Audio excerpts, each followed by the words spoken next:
السلام علیکم، میں ہوں نور العارفین صدیقی اور آپ دیکھ رہے ہیں عارفین نامہ۔ آج کی ایپیسوڈ کرتے ہوئے آداب کو ملحوظ خاطر رکھنا انتہائی ضروری ہے، کیونکہ آج میں بات کرنے جا رہا ہوں نبی کریم صلی اللہ علیہ وآلہ وسلم کے ساتھی، مراد رسول اور میری آئیڈیل پرسنالٹی خلیفہ دوئم حضرت عمر فاروق رضی اللہ تعالی عنہ کے بارے میں۔ آج یکم محرم الحرام بہت سے اقتباسات اور روایات کے مطابق اور کچھ روایات اور اقتباسات کے مطابق 26 ذی الحج حضرت عمر فاروق رضی اللہ تعالی عنہ کے یوم شہادت کے طور پر منایا جاتا ہے۔ یوم شہادت آپ کا 26 ذی الحج ہو یا یکم محرم، اہم بات یہ ہے کہ یکم محرم الحرام کو نبی کریم صلی اللہ علیہ وآلہ وسلم کے پہلو میں مراد رسول حضرت عمر فاروق رضی اللہ تعالیٰ عنہ کو آسودہ خاک ہونا نصیب ہوا۔ تاریخ امپورٹنٹ ہو یا نہ ہو، لیکن یہ واقعہ جس نے اسلامی دنیا میں انتہائی اہم اثرات مرتب کیے، آپ کی شہادت کا یہ واقعہ کوئی عام واقعہ ہرگز نہ تھا، کیونکہ کوئی عام آدمی ہرگز نہ تھے۔ آپ کہاں سے شروع کریں گے؟ 22 لاکھ مربع میل کے حاکم ایک ایسے شجاع آدمی کی شجاعت کی داستانوں سے کہ جس نے کبھی کوئی ڈیسیجن لینے میں دیر نہیں لگائی، یا پھر کبھی خدا ترسی کے مارے ہوئے ایک ایسے انسان سے کہ جو اپنی پیٹھ پر آٹا لاد کر اور اپنی رعایا کی خبرگیری راتوں کو کیا کرتا تھا۔ ایک قصہ حضرت عمر فاروق رضی اللہ تعالیٰ عنہ سے جو مروی ہے، اس کے مطابق ایک غلام جو آپ کی خدمت میں ہر وقت رہا کرتا تھا، اس کو معلوم تھا کہ آپ کو مچھلی بہت مرغوب ہے، اور اس نے ایک روز اپنے دل سے مجبور ہو کر کئی میل کی مسافت آپ کے گھوڑے کی مدد سے طے کی۔ اس کے بعد واپس آ کر گھوڑے کو نہلایا اور مچھلی پکا کر اس ایک وقت مقررہ پر جب حضرت عمر فاروق رضی اللہ تعالیٰ عنہ طعام کے لیے بیٹھا کرتے تھے، آپ کی خدمت میں مچھلی پیش کی۔ روایت کے مطابق جب حضرت عمر فاروق رضی اللہ تعالیٰ عنہ نے مچھلی اپنے سامنے دیکھی تو آپ کو ایک گنا تعجب ہوا، اور آپ نے اپنے غلام سے استفسار فرمایا کہ یہ مچھلی یہاں کیسے پہنچی؟ آخر غلام کو سارا واقعہ بتانا پڑا۔ حضرت عمر فاروق بجائے اس کے کہ مچھلی سے لطف اندوز ہوتے، طعام کی طرف توجہ دیتے، آپ اٹھے اور آپ جا کر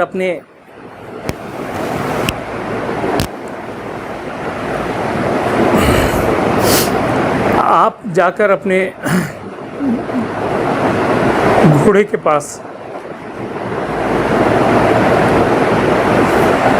اس کی ٹانگوں پر جمی مٹی کو کھجلاتے رہے، کھرچتے رہے،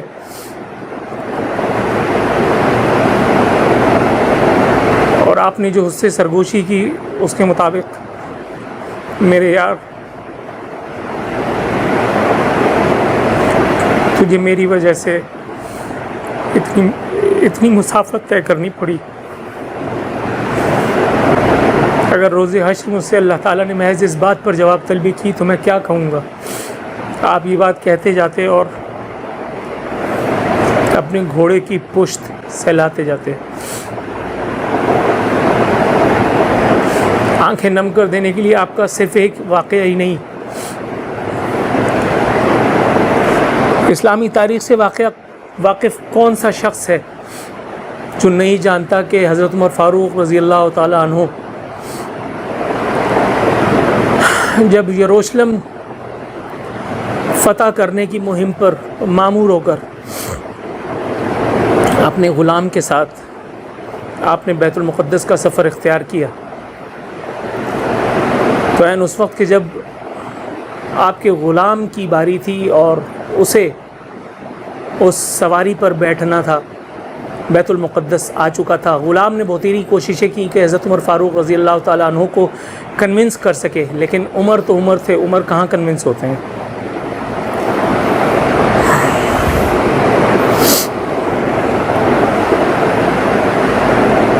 بیت المقدس پہنچنے کے بعد صحابہ کرام رضوان اللہ علیہم اجمعین نے آپ کو بحتیرہ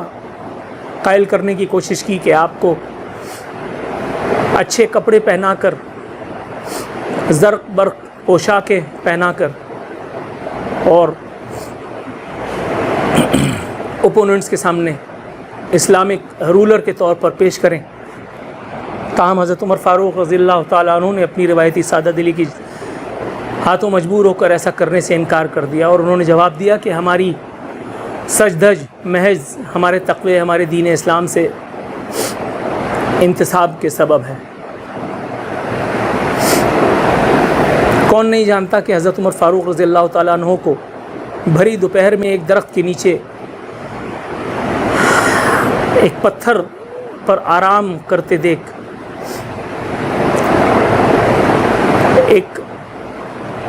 فاتح نے، ایک بادشاہ نے کیا کچھ کہا تھا۔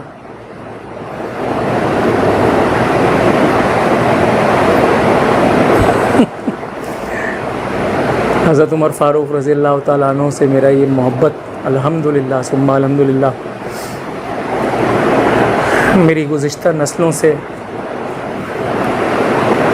موجود ہے۔ میرے پرنانا کا نام محمد عمر تھا۔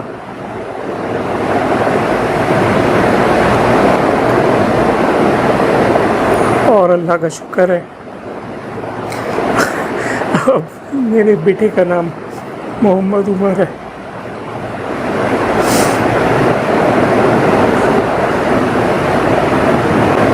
شجاعت سے شہادت تک کا سفر تو شاید میں بات ہی نہ کر پاؤں، لیکن کوئی کیسے فراموش کر سکتا ہے وہ وقت کہ جب خلیفۃ المسلمین اپنے بیٹے کو، حضرت عائشہ رضی اللہ تعالی عنہ امہات المومنین میں سے ایک، نبی کریم صلی اللہ علیہ وسلم کی سب سے پیاری زوجہ، ان کے پاس بھیجتے ہیں اور کہتے ہیں یہ مت کہنا کہ خلیفہ وقت عمر کا بیٹا، یہ کہنا کہ عمر بن خطاب کے بیٹے کی حیثیت سے آپ کے پاس آیا ہوں۔ آپ اپنے بیٹے کو تاکید کرتے ہیں کہ میرا گال رخسار زمین پہ رکھ دو۔ بیٹا اپنی فطری محبت سے مغلوب ہو کر ایسا کرنے میں تامل برتتا ہے تو آپ لبے دم ہو کر بھی اسے ڈانٹتے ہیں اور کہتے ہیں، ایسا کرنے پر مجبور کرتے ہیں۔ اور وہ جو عشرہ مبشرہ میں سے ہیں،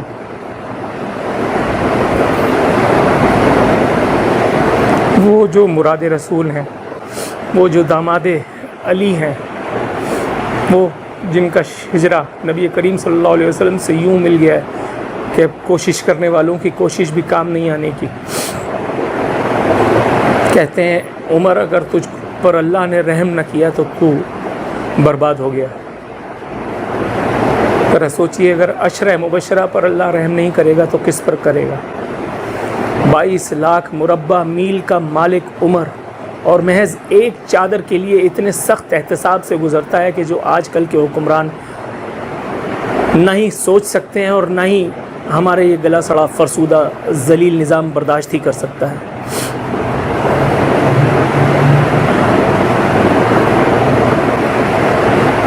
عمر کی شجاعت میرے بیٹے کے حصے میں آئے یا نہیں، عمر کسی بادشاہت ہمارا منہ دیکھے یا نہیں، لیکن اگر وہ رحمت جس نے حضرت عمر فاروق رضی اللہ تعالیٰ عنہ اور دیگر عشرہ مبشرہ میں شامل 10 اصحاب کرام رضوان اللہ علیہم اجمعین کو اپنے لپیٹ میں لیا ہوا ہے، اگر وہ ہمیں مل گئی تو اس زندگی میں آپ کو اور کیا چاہیے؟ یا رسول اللہ، آپ گواہ رہیے گا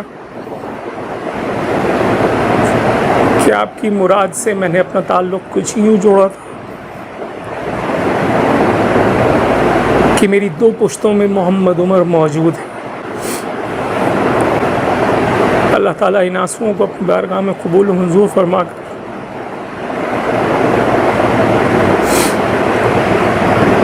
تمام مرحومین و مرحومات، مومنین و مومنات جو آج تک کی تاریخ میں انتقال فرما چکے ہیں، ان سب کی ارواح کو جنت الفردوس میں اعلیٰ سے اعلیٰ مقام عطا فرمائے،